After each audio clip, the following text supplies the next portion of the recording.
आपके साथ जुड़ी। आइए रुक करते हैं कुछ खास खबरों। नेपाल को हिंदू राष्ट्र घोषित कराने के अलख जगाए विश्व हिंदू परिषद के राष्ट्रीय अध्यक्ष पुरुषोत्तम भंडारी, पूर्व मुख्य न्यायाधीश नेपाल द्वारका धाम, सालासर, बालाजी आदि होते हुए आज वृंदावन पहुंचे, जहां उन्होंने मथुरा महानगर और जिले के पदाधिकारियों से मुलाकात की और ठाकुर जी के दर्शन किए। वहीं उन्होंने कहा कि वर्तमान समय में नेपाल में 85% हिंदू भाई हैं और नेपाल को पहले से ही हिंदू राष्ट्र कहा जाता है, मगर वर्तमान समय में नेपाल में भी हमारे गरीब सनातनियों भाइयों को गुमराह का धर्मांतरण कराने का सिलसिला जारी हो गया, जिसको लेकर अब नेपाल को कागजों में भी हिंदू राष्ट्र घोषित कराने का संकल्प लिए हम चल रहे हैं और यही स्थिति आज हमारे देश भारत में भी है। इसलिए हमें भारत और नेपाल को जल्द से जल्द हिंदू राष्ट्र घोषित कराना होगा, नहीं तो एक दिन ऐसा आएगा कि हम कहीं ढूंढने से भी नहीं मिलेंगे। इसलिए सभी सनातनी भाइयों को एक साथ और कदम से कदम मिलाकर चलना होगा ताकि भारत और नेपाल को जल्द से जल्द हिंदू राष्ट्र घोषित कराया जा सके। वहीं उनके साथ नेपाल से आए चक्रपणी जी महाराज ने कहा कि साधु संत, कथा वाचक और हमारे सभी सनातनी भाइयों को एक साथ मिलकर सोए हुए और जाति पाति में बटे हमारे सनातनी भाइयों को एक करके भारत और नेपाल को हिंदू राष्ट्र बनाने के लिए आगे आना होगा। और जिस दिन जाति पाति को छोड़ सब लोग एक साथ होकर आएंगे तो भारत और नेपाल को हिंदू राष्ट्र बनने में समय नहीं लगेगा। जय श्री मन्नारायण की जय। श्री मुक्तिनाथ। कृष्णाय वासुदेवाय हरये परमात्मने प्रणतक्लेशनाशाय गोविंदाय नमो नमः। वसुदेवसुतं देवं कंसचाणूरमर्दनं देवकी परमानंदं कृष्णं वंदे जगद्गुरुं। नमो धर्माय महते धर्मो रक्षति रक्षितः।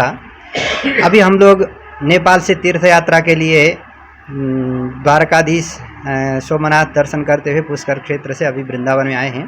ऐसे तो हम यहीं वृंदावन के ही उत्पादन हैं, वृंदावन की ही कृपा हमारे ऊपर में है। और अगर वृंदावन न होता और राधा रानी न होती और सुखदेव स्वामी जी न होते और भागवत न होता तो सनातन आज जो विश्व में फैल रहा है वो लगभग न के बराबर होता। और भागवत जी की बहुत बड़ी कृपा है। और ऐसे तो यहाँ लगभग 1991 से हम वृंदावन में आ रहे हैं नियमित रूप से, और यहीं से हमारा भागवत का स्वाध्यायन भी हुआ है। और हमारे गुरुजी महाराज कन्हैयालाल शास्त्री जी गुरुजी रहे, और हमारे नेपाल के एक बहुत बड़े विद्वान जो त्रिदंडी षडकोप यतिराज रामानुजीयर स्वामी जी महाराज रहे मेरे गुरुजी। और यहाँ रंग मंदिर के जो श्री गोवर्धन रंगाचार्य स्वामी जी महाराज जो उत्तर भारत का सबसे बड़ा मंदिर है, पूरा प्राचीन मंदिर है, और इससे हमारा बहुत पुराना संबंध है। हम यहीं के शिष्य परंपरा में आते हैं। तो यहाँ पर आकर के हमको तो अपने घर में आ रहे हैं, अपने पियर में आ रहे हैं, अपने ननियाल में आ रहे हैं। अलग तो जगाई जा रही है आपके नेपाल में, क्या कहेंगे उसको? तो हिंदू राष्ट्र के बारे में क्या है कि नेपाल सदियों से हिंदू राष्ट्र रहा है। वहाँ के लोगों को कभी ये पता नहीं था कि हिंदू राष्ट्र से फिर मतलब सेकुलरिज्म राष्ट्र होगा, धर्मनिरपेक्ष राष्ट्र होगा, ऐसा कभी किसी को पता ही नहीं था। तो वहाँ अंतर्राष्ट्रीय खेल हो रहा है। जैसे चाइना और भारत को भिड़ाने के लिए पश्चिम के लोग, पश्चिमा लोग जो हैं वो बहुत साजिश रच रहे हैं, और इससे जो बनाया जो सनातन हिंदू राष्ट्र था उसको खारिज करके धर्मनिरपेक्ष बनाया गया। और नेपाल तो पहले से हिंदू राष्ट्र था, हिंदू राष्ट्र है और रहेगा, लेकिन वहाँ 80% हिंदू ओमकार परिवार के कुल मिलाकर के लगभग 95% हिंदू रहे हैं और हैं अब भी। लेकिन उनको तेज़ी से कर्मठ धर्मांतरण करने के लिए जो साजिश हुआ है उसके खिलाफ में हम लोग एकदम ज़मीनी स्तर पर काम कर रहे हैं।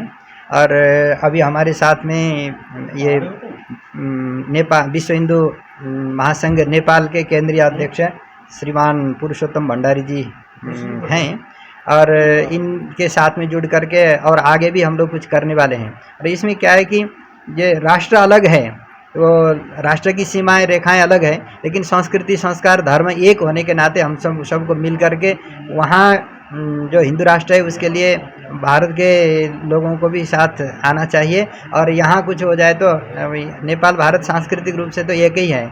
जैसे यहाँ के जो ऋषि मुनि हैं और जो ऋषि परंपरा है, धर्म है, संस्कृति है, संस्कार है, सब एकदम समान है।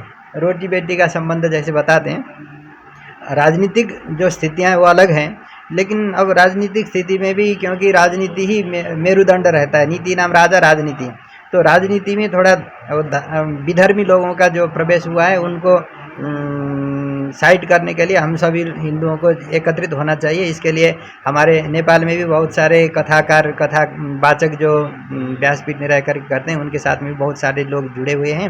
और मैं तो आप लोगों से भी ये निवेदन करना चाहता हूँ कि यहाँ भारत में या वृंदावन का जो योगदान है सनातन हिंदुत्व की रक्षा के लिए, जो कथाकार जो व्यास पीठ में रह कर के कथा करने वाले जो प्रामाणिक लोग हैं, उन आचार्यों का भी एक बहुत बड़ा एक सम्मेलन होना चाहिए और उनसे जुड़े हुए सभी लोगों को हम लोग जब तक एकत्रित नहीं करेंगे, संगठित नहीं करेंगे, तब तक हम वही जैसे अब अभी जो कहावत चला है कि बटेंगे तो कटेंगे, और संगठित रहेंगे तो ही हम बचेंगे, तो संगे शक्ति कलौगे। इस दृष्टि से वहाँ नेपाल में भी काम हो रहा है, यहाँ पे भी इसको और मजबूती से आगे बढ़ाना है, यही हमारा संदेश है। जय श्री राधे।